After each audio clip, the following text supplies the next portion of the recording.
Breaking news. Dharmasthali తవ్వకాలలో సంచలన విషయాలు బయటకు వస్తున్నాయి. ధర్మస్థలిలో ఇప్పటి వరకు 1 నుంచి 5 సైట్లలో తవ్వారు. 5 సైట్లలో jacket, ATM card, PAN card, ఒక బ్యాగ్ దొరికిందని చెప్పారు. ఈ రోజు 6వ సైట్లో 6వ పాయింట్లో తవ్వకాలు జరుపుతూ ఉన్నప్పుడు కొన్ని ఎముకలు దొరికాయి. ఒక పుర్రె దొరికింది. ఆ పుర్రెను, ఆ ఎముకలను ఒక బకెట్లో, కవర్లో తీసుకొని ఫోరెన్సిక్ ల్యాబ్కి తరలిస్తూ ఉన్నారు. ఈ రోజు ధర్మస్థలి తవ్వకాలలో ఎముకలు, ఒక పుర్రె దొరకడంతో ఆ పారిశుద్ధ్య కార్మికుడు చెప్పినవి వాస్తవాలేనా అనే చర్చ జరుగుతోంది. పారిశుద్ధ్య కార్మికుడు ఎప్పుడైతే వచ్చి నేను కొంతమంది అనుమానాస్పదంగా మృతి చెందిన వ్యక్తులు, అంటే చంపబడినటువంటి వ్యక్తుల దేహాలను పాతి పెట్టాను అని ఎస్పీకి కంప్లైంట్ చేశాడు. కోర్టుకొచ్చి తన వాంగ్మూలం ఇచ్చాడు. ఆ తర్వాత సిట్ ఏర్పాటు చేసి అక్కడ తవ్వకాలు జరుగుతుంది. చూడండి ఒకసారి, అదిగో ఆ బకెట్లో, ఒకసారి మీకు బిగ్ టీవీ స్క్రీన్ పైన ఒక బకెట్ ను చూపిస్తాను. ఆ బకెట్లో ఒక పుర్రె ఉంది. ఆ పుర్రె మహిళదా పురుషుడిదా? ఆ పుర్రె మహిళది అనే మాటలు కూడా అక్కడ వినిపిస్తాయి. చూడండి ఒకసారి, అదిగో ఆ పెయింట్ బకెట్ లా ఉన్న ఒక బకెట్ కనిపిస్తోంది కదా, రెడ్ సర్కిల్లో. ఆ రెడ్ సర్కిల్లో ఉన్న బకెట్ లో ఒక పుర్రె ఉంది. ఆ పక్కనే ఉంది కదా ఒక కవర్. ఆ కవర్లో కొన్ని ఎముకలు ఉన్నాయి. ఇప్పుడు ఆ బకెట్లో ఉన్న పుర్రె, ఆ కవర్లో ఉన్న ఎముకలు ఎవరివి? ఆ మరణించిన వ్యక్తి ఏ కారణం చేత చనిపోయాడు? ఆ పుర్రె మహిళదా పురుషుడిదా? ఇప్పటి వరకు కొన్ని వచ్చినటువంటి ఆరోపణల, ఆ వ్యక్తి చెప్పినటువంటి ఆరోపణల్లో మహిళలపై అఘాయిత్యాలకు పాల్పడి చంపేశారు.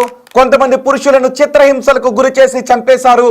వాళ్ళందరి శవాలను, వాళ్ళందరి దేహాలను నాకు తీసుకొచ్చి ఇస్తే నేను వాటిని ఖననం చేశాను అని ఆ వ్యక్తి చెబుతూ ఉన్నాడు.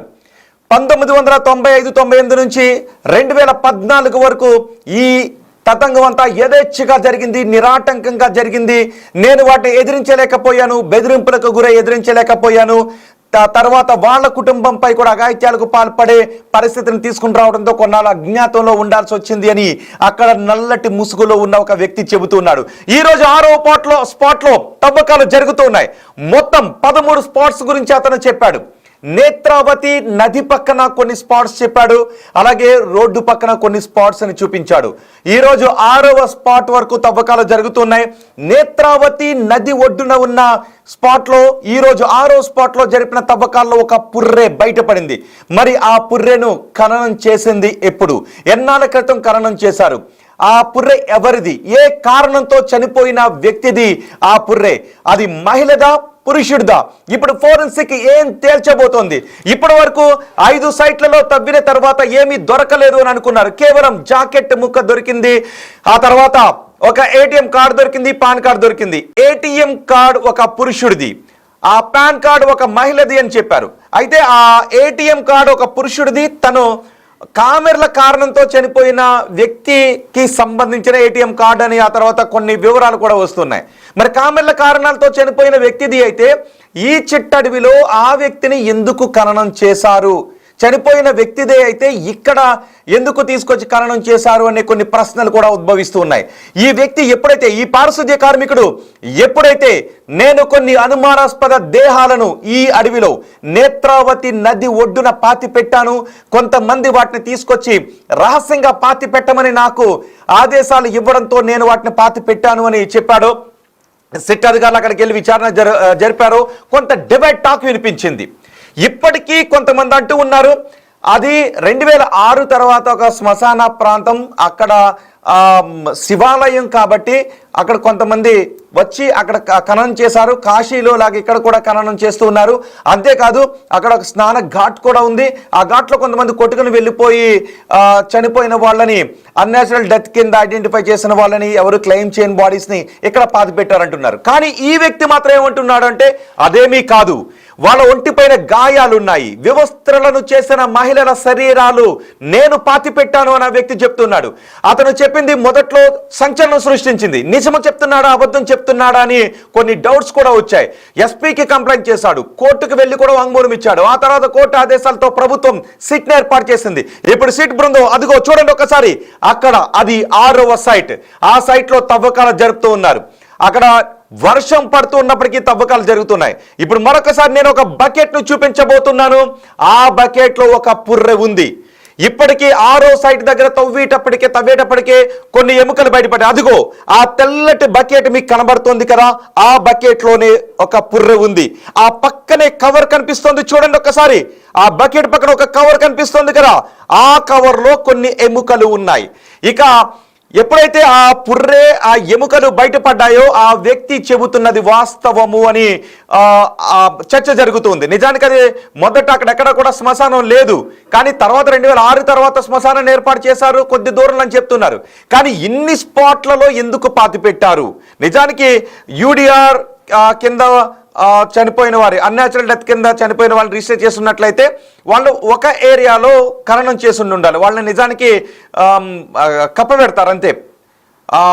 వాళ్ళని తగలబెట్టారు, కప్పబెడతారు. కాబట్టి ఇక్కడ అన్ని ప్రాంతాల్లో ఏకంగా 13 చోట్ల ఎందుకు కప్పెట్టారు, ఎందుకు పూడ్చిపెట్టారు అనేదే వస్తున్నటువంటి డౌట్స్. ఇప్పుడు తవ్వే కొద్దీ 6వ సైట్ లో ఇంకా తవ్వకాలు జరుగుతున్నాయి. 6వ సైట్ లో కొన్ని అడుగుల మేర తవ్వేసరికి ఒక పుర్రె, ఆ పుర్రె మహిళది అనే మాటలు వినిపిస్తున్నాయి. నిన్న ఎందుకంటే ఒక జాకెట్ కనిపించింది, ఒక మహిళ పాన్ కార్డు కనిపించింది, ఒక మహిళకు సంబంధించిన బ్యాగ్ కనిపించింది. ఈ రోజు ఒక పుర్రె కనబడడంతో ఆ పుర్రె మహిళది అని చెబుతూ ఉన్నారు. ఆ వ్యక్తి ఎక్కడెక్కడ పారిశుద్ధ్య కార్మికుడు, నల్లటి ముసుగు వేసుకుని ఉన్న ఆ పారిశుద్ధ్య కార్మికుడు ఎక్కడెక్కడైతే చూపిస్తూ ఉన్నాడో అక్కడ తవ్వకాలు జరుపుతున్నాయి. అంతేకాదు అతను ఇంకొక సంచలన విషయాన్ని చెప్పాడు. 13వ సైట్లో చాలా ఎక్కువ దేహాలు ఉన్నాయి అని. 9 నుంచి 13వ సైట్ వరకు చాలా ఎక్కువ దేహాలను పాతి పెట్టాను అని చెప్తున్నాడు. ఇప్పుడు 6వ సైట్ వరకు వచ్చేసరికి ఒక పుర్రె, కొన్ని ఎముకలు దొరికాయి. మరి 13వ సైట్ వరకు వెళ్లే లోపు ఎంతమంది చనిపోయిన వారి ఆనవాళ్లు బయటపడబోతున్నాయి? వాళ్ళందరూ ఎలా చనిపోయారు? ఈ వ్యక్తి చెబుతున్నట్టుగా చిత్రహింసలకు గురి కాబడి, అఘాయిత్యాలకు గురి కాబడే చనిపోయారా? లేదు మరికొంతమంది చెబుతున్నట్టుగా అక్కడ వేరే ఏదో కారణాల చేత చనిపోయి ఎవరు క్లెయిమ్ చేయకపోతే వాళ్ళని తీసుకొచ్చి పాతి పెట్టారా? మీరేమనుకుంటున్నారో మీ అభిప్రాయాన్ని కమెంట్ బాక్స్ లో తెలియచేయండి. మా ప్రతినిధి శివ మనకి అందుబాటులో ఉన్నారు. ఒకసారి నేను శివతో మాట్లాడతాను. శివ, 1 నుంచి 6వ సైట్ వరకు ఏమీ దొరకలేదు. ఆ సమయంలో అతను చెబుతున్నది అవాస్తవాలు ఏమో అని అనుకున్నారు. కానీ ఈరోజు ఒక పుర్రె, కొన్ని ఎముకలు దొరికేటప్పటికీ అతను చెబుతున్న దాంట్లో వాస్తవాలు ఉన్నట్టుగా అనిపిస్తోంది. అక్కడ మరికొన్ని పుర్రెలు, ఎముకలు దొరికే అవకాశం ఉంది అనే చర్చ జరుగుతుంది. సో ఇప్పుడు ఏంటి ఈ ఎముకలు, ఒక పుర్రె దొరకడంతో అక్కడ పరిస్థితి ఏంటి?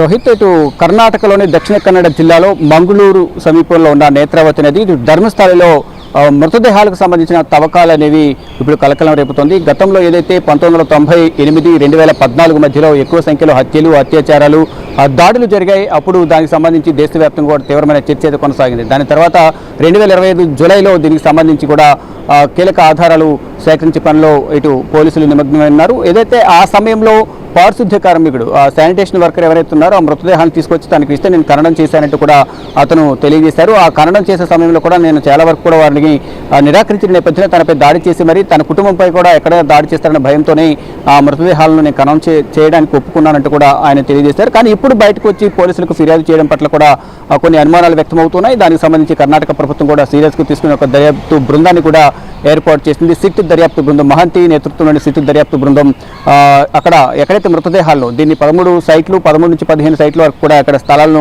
గుర్తించారు. ఒక్కొక్క సైట్లో 2 మృతదేహాల నుంచి 5 మృతదేహాలు, 8 మృతదేహాలు ఇలా ఖననం చేశామనేది కూడా ఈ శానిటేషన్ వర్కర్, పారిశుద్ధ్య కార్మికుడు చెప్తున్నారు. అతను ఇచ్చిన సమాచారం మేరకే అతను ఆరోపణ చేశారు కాబట్టి అతని సమక్షంలోనే ఈ త్రవ్వకాల కార్యక్రమం కొనసాగుతోంది. ఈరోజు 6వ సైట్లో తవ్వకాలు చేసిన నేపథ్యంలో అక్కడ అంటే నిన్న 1వ సైట్లో తవ్వకాలు నిర్వహించారు. అక్కడ ఒక జాకెట్, ఇటు పాన్ కార్డు, మరోవైపు ఏటీఎం కార్డు గుర్తించినట్టుగా తెలుస్తుంది. మరోవైపు ఒక బ్యాగ్, మహిళ బ్యాగ్ అవి గుర్తించారు. ఇటు పాన్ కార్డు హోల్డర్ని గుర్తించారు. అతను గత సంవత్సరం కామెర్లతో చనిపోయారనేది ఒక ఆధారం అయితే సంపాదించారు. కానీ ఆ కామెర్లతో చనిపోయిన వ్యక్తిని ఎక్కడికి ఎలా తీసుకొచ్చారనేది కూడా దర్యాప్తు కొనసాగుతున్నాయి. దానికి సంబంధించి కొన్ని అనుమానాలు వ్యక్తమవుతూ ఉన్నాయి. దానితో పాటు ఈరోజు 6వ నంబర్ సైట్లో కూడా ఇటు పుర్రె, మరోవైపు ఎముకలు, అస్థిపంజరం కూడా దొరికినట్టు తెలుస్తుంది. ఒకవైపు ఇటు పుర్రెను అది దెబ్బతినకుండా ఉండే విధంగా కూడా ఒక బకెట్లో దాన్ని భద్రపరిచారు. దాన్ని అక్కడి నుంచి నేరుగా ఫోరెన్సిక్ ల్యాబ్కు తీసుకువెళ్ళి దాన్ని DNA టెస్ట్ నిర్వహించిన తర్వాత శివ మీరు ఒక్కసారి అందుబాటులోనే ఉండండి, ఎందుకంటే ఒక్కసారి మన ఆడియన్స్ను కూడా అడుగుదాం. ఇక్కడ డిబేట్ టాక్ వస్తుంది. చాలా మంది ఏమంటూ ఉన్నారు అంటే, శివ మీరు అందుబాటులోనే ఉండండి, చాలా మంది ఏమంటూ ఉన్నారు అంటే ప్రముఖ పుణ్యక్షేత్రం మీద విషం కక్కుతున్నారు, అసత్యాలను ప్రచారం చేస్తున్నారు అని కొంతమంది అంటూ ఉన్నారు. లేదు, అక్కడ హత్యలు జరిగాయి, ఆ పరిసరాల్లో హత్యలు జరిగాయి, నేనే తీసుకువెళ్ళి ఖననం చేశాను అని చెబుతున్న అతని మాటలే వాస్తవమని చాలా మంది అంటూ ఉన్నారు. మరి ఇది అక్కడ ఉన్న పుణ్యక్షేత్రం పైన విషం కక్కే చర్యలుగా మీరు అనుకుంటూ ఉన్నారా? దుష్ప్రచారం చేస్తున్నారని అనుకుంటూ ఉన్నారా? లేదు, ఆ పారిశుద్ధ్య కార్మికుడు చెబుతున్నది ఈ పుర్రె ఎముకలు దొరుకుతూ ఉండటంతో అతను చెబుతున్న దాంట్లో వాస్తవాలు ఉన్నాయని మీరు అనుకుంటున్నారా? ప్రజలుగా ఈ వార్తలను గమనిస్తున్న ప్రజలుగా మీరేమనుకుంటున్నారో మీ అభిప్రాయాన్ని కమెంట్ బాక్స్లో తెలియచేయండి. ఇంతవరకు మేము కూడా పోల్ పెట్టాం. ఈ ఆధారాలతో ధర్మస్థలలో దారుణాలు జరిగాయని మీరు నమ్ముతున్నారా అని అడిగితే 96% మంది ఎస్ నమ్ముతున్నామని అంటూ ఉన్నారు. 4% మంది మాత్రం నమ్మడం లేదని అంటూ ఉన్నారు. అక్కడ కూడా చెబుతున్నది ఏంటి అంటే ఆలయం మీద దుష్ప్రచారం చేస్తున్నారు అనే కొంతమంది అంటూ ఉంటే, లేదు అక్కడ అఘాయిత్యాలు ఘోరాలు జరిగాయి, నేనే సాక్ష్యం అని అతను తీసుకువెళ్ళి ఆ ప్రదేశాల్లో తవ్వకాలు జరిపిస్తూ ఉంటే ఇప్పుడు పుర్రెలు ఎముకలు వస్తున్నాయి. మరి ఆ పుర్రెలు ఎముకలు ఎవరివి? అఘాయిత్యాలు చేయబడి మరణించిన వ్యక్తులవా, లేదు న్యాచురల్గా చనిపోయి వాళ్ళని తీసుకొచ్చి పూడ్చిపెట్టిన అస్థిపంజరాలు ఎముకలు పుర్రెలు